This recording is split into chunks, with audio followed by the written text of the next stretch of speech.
Today's talk, if we go back to our three truths, and the second one, I am here for a holy purpose. If we truly believe that, then perhaps today's message, you might be able to sort of link the two together, the longings of the soul. Now, these are probably the longings, maybe more of my soul, but I'm sure that you will be able to see parts of this that are longing to be born within you as well. So we shall begin. A short time ago, a mentor of mine, a beautiful mentor, said to me, "Geraldine, people of this world are so busy preparing to live that they forget to prepare for their death."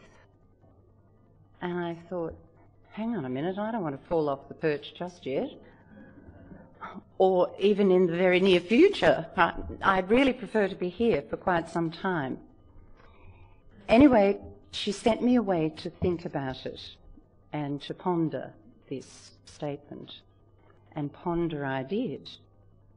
Out of this came, I guess, the realization for me that no, I was so focused on living and finding out how to live that I had completely forgotten that spiritual part of me that was longing and yearning to grow and become. And so it was time for me to look inward at a much deeper level and discover the longings of my soul. So I share with you this morning the fact that this is just from my personal belief. You may have completely different beliefs, so feel free to take on what you want and leave the rest. But I can only speak from my heart. Okay? And of course, who better than to help me discover the longings of my soul but Mother Nature herself? So, as my journey unfolded, or has unfolded, every day when I went walking, as you know, I would say, "Spirit, guide me to the image that is going to teach me what I need to learn today." And then one day I got up and I thought, why am I always waiting? Why am I waiting for Spirit to bring to me? Why can't I actually become the true co-creator? And why can't I say, "Okay, Spirit, today, guess what? We're going to find an image of," and I would say what it was that I wanted to find. So the images that I'm sharing with you today, these are the images that I have asked Spirit to find for me that particular day. And they come in the most amazing ways, in the most amazing places. So we shall begin. Note to self, remember today to feel the wisdom of the ancients surging through my veins, as does the sap flowing through an age-old tree. We found this beautiful picture. Bill and I took a few days before Christmas and went down to Wilson's Promontory and wandered the bush tracks for hours on end and just became totally, engrossed, I suppose, in what surrounded us, particularly the age-old trees. Just sensational. Trees are the keepers of ancient wisdom. They teach us so much. Teach us what my soul is yearning for, to have that wisdom of the ancients surging through my veins. They teach me to ground myself in truth principles, as we do here. They teach me then, once that I have done that, I can stretch towards the light of the divine and the love that I'm longing for. Trees sit in a strength and a courage to withstand the winds of struggles and challenges and change. And they do it in the total quiet and stillness. If we can just go into our quiet, still spot where we become one with all that is, and we feel that gentle breeze from the flock of wild ducks that fly overhead, or the sunlight, the little beams of light that flicker off those tiny little particles of dust at sunset on a warm summer's evening, or where we hear the twinkling of the stars. They're the longings of my soul, and to feel that wisdom surging through my veins.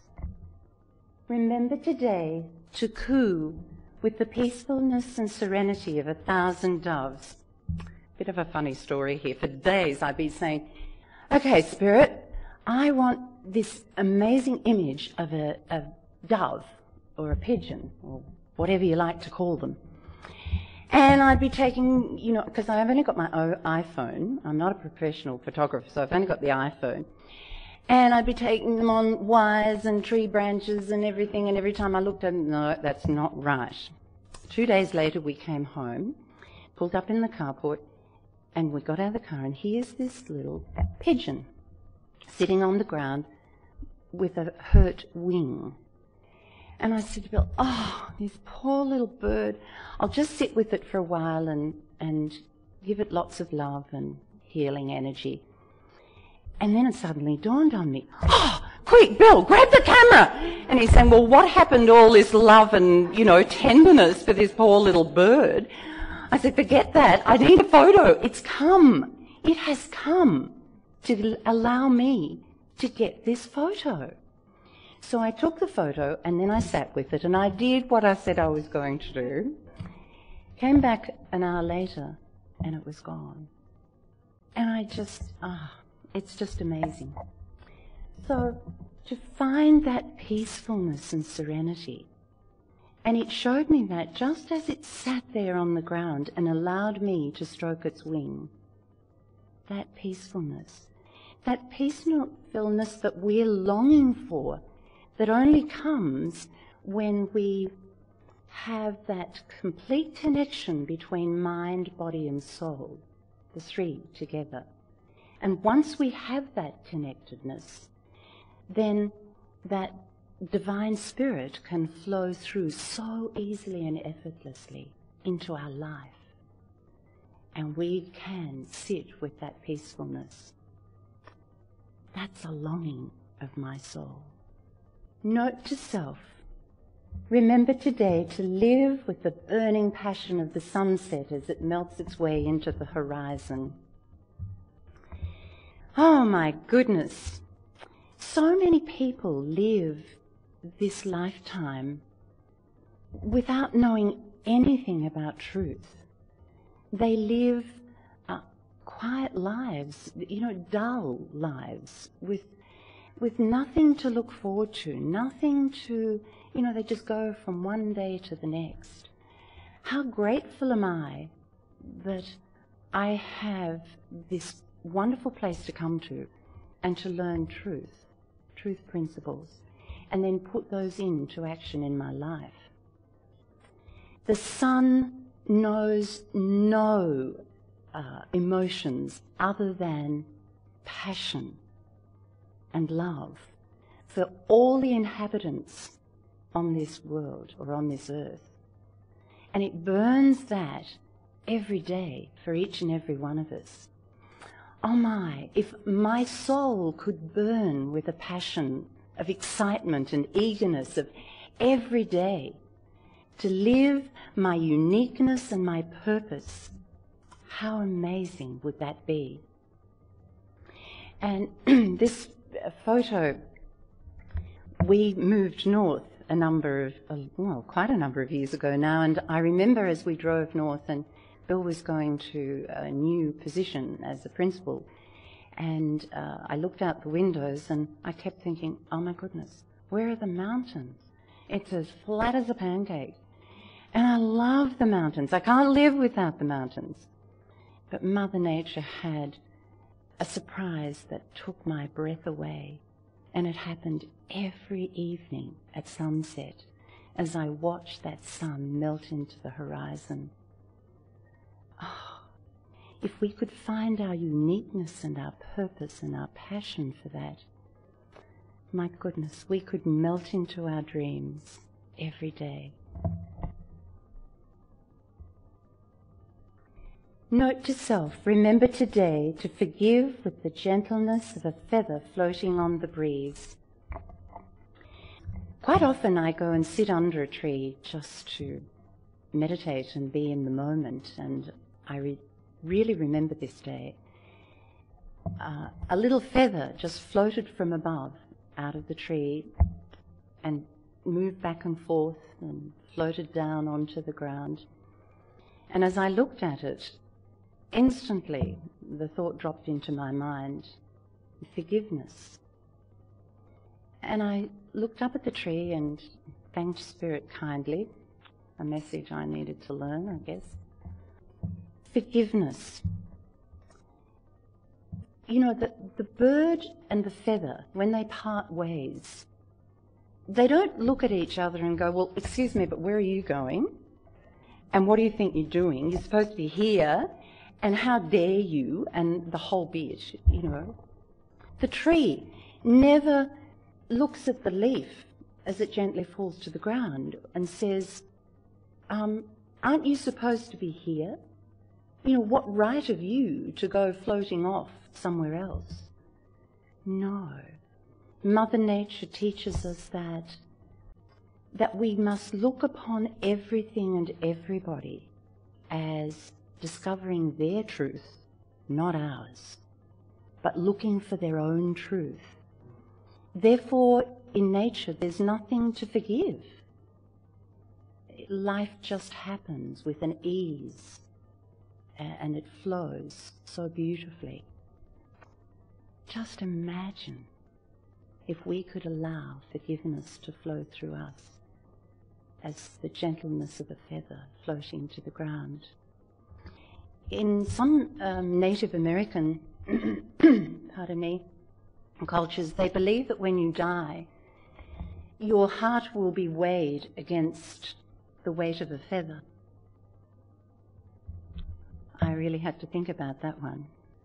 Do I forgive so that my heart will be quite happily weighed against the weight of a feather? Note to self, remember today to rest with the stars in the deepest ebony skies and feel Spirit breathe my lungs and breathe my soul.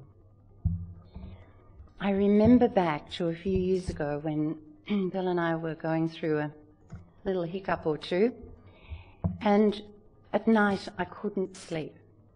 And I would go out, we lived in the country at that stage, at Echuca, and I would go out in the middle of the night and I would lie on our front lawn on my back. And I would look up at the stars, and as you know, out in the country, it's such a mystical place, the heavens at night. And I'd lie on my back, and all of a sudden, everything just seemed to go. I could relax and be at peace. And I felt like I could just reach out and pluck my star from the sky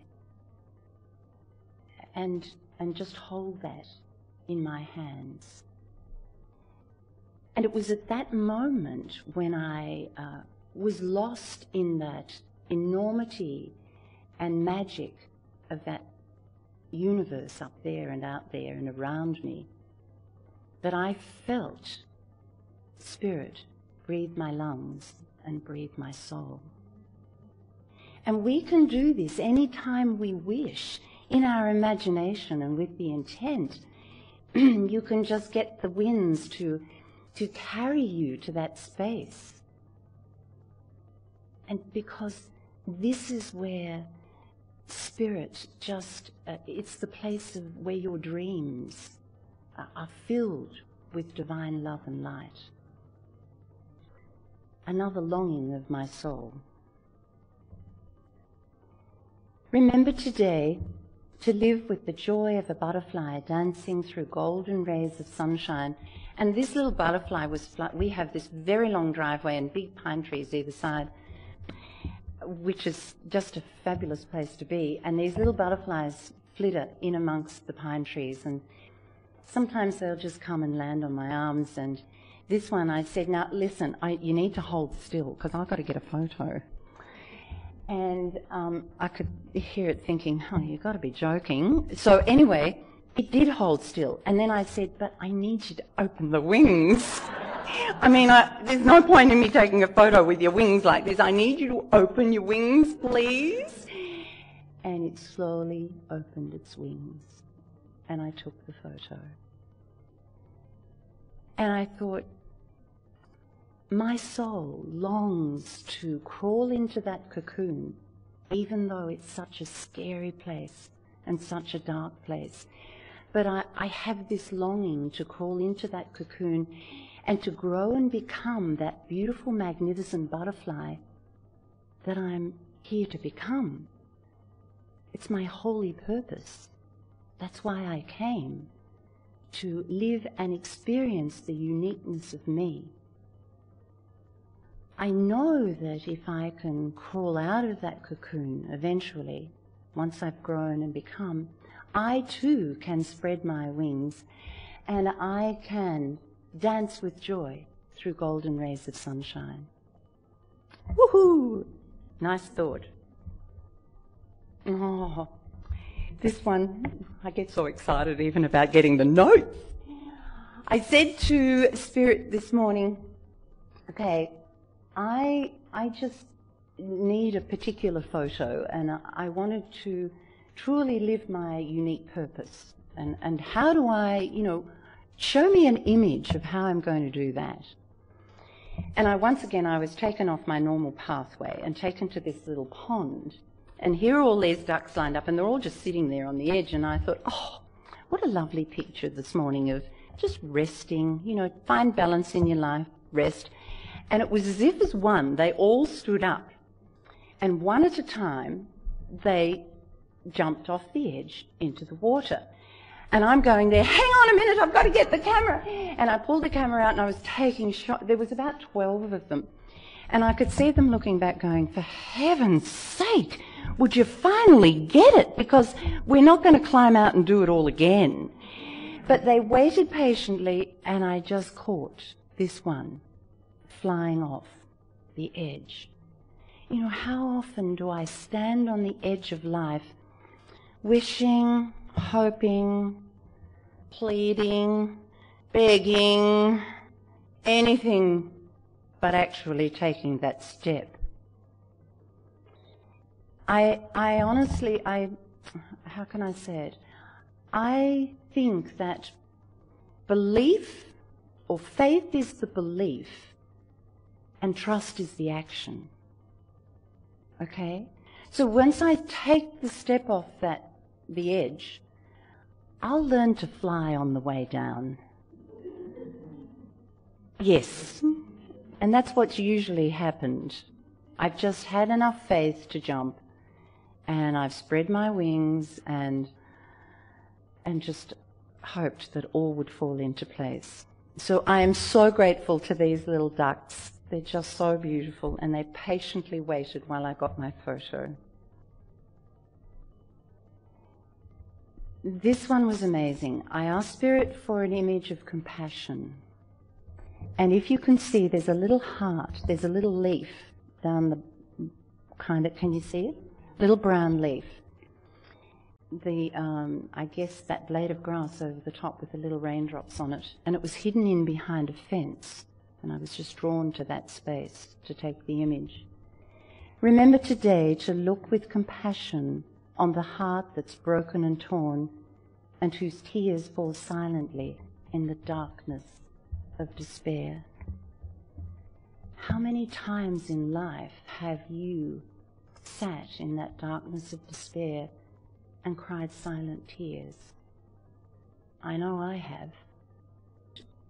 My soul longs to be that person that can connect to people in such a way that words don't need to be spoken, that I can feel that longing for love and for someone to just enfold them and carry them.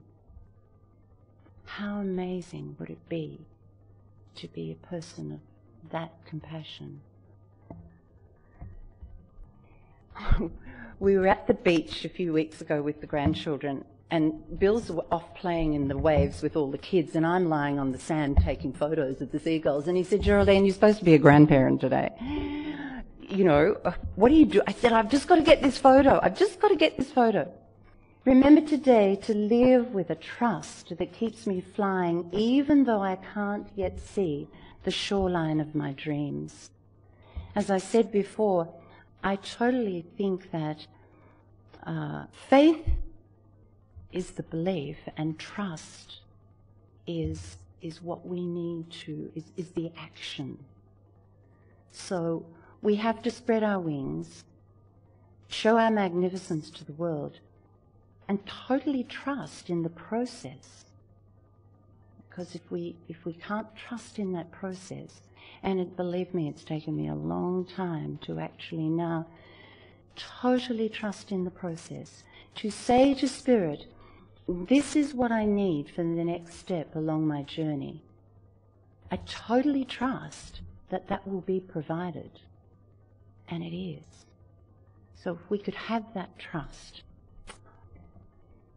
Note to self, remember today to love with a heart that embraces all souls with tenderness and an admiration of their true magnificence.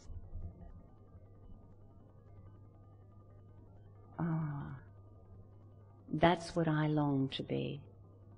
I'm not sure about you, but to have that love for people would be truly magical.